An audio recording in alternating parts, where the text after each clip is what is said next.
வணக்கம். நான் உங்கள் ராமன். இறைவனை வணங்க ஒரு மகான் கோவிலுக்கு போனாராமா. கோவிலுக்கு போன அவரு, இறைவன் முன்னாடி மௌனமா அமர்ந்து தியானம் பண்ணிக்கிட்டு இருந்தாராமா.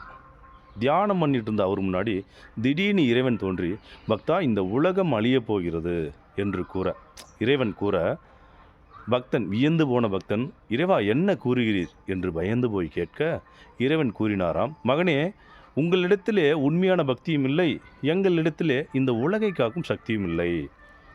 பக்தன், "இறைவா, புரியவில்லையே" என்று கூற, இறைவன் கூறினாராம், "மகனே, பக்தி என்பது கடவுளாகிய எங்கள் முன்பு இருகரம் கூப்பி வணங்குவது போல நடிப்பது அல்ல பக்தி. ஒரு மனிதனின் முழு பக்தி என்பது கடவுளாகிய எங்களை அவன் பக்தியால் முக்தி பெறச் செய்ய வேண்டும். அதுவே ஆகச்சிறந்த பக்தி.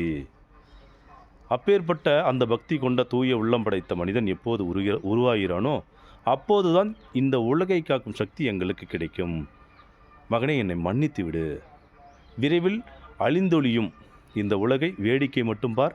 உனக்கு மறுஜன்மத்தை கொடுத்து அதில் இந்த உலகம் அழிந்த கதை சொப்பனத்தின் மூலமாகவோ அல்லது ஏதோ ஒரு செயலின் மூலமாக உனக்கு நினைவுபடுத்துகிறேன் அப்படின்னு சொல்லி இறைவன் சொன்னாரம்மா.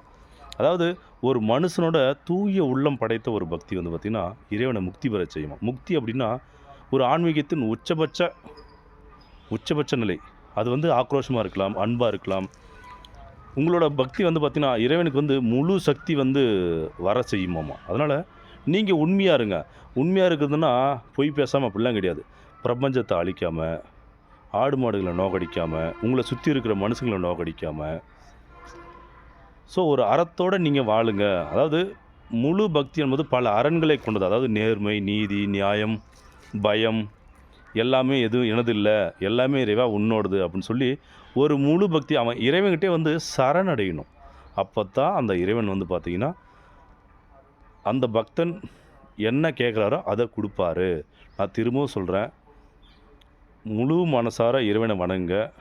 முழு மனசார இறைவன்கிட்ட வந்து எனக்கு இதெல்லாம் வேணும்னு சொன்னீங்கன்னா கிடைக்காது.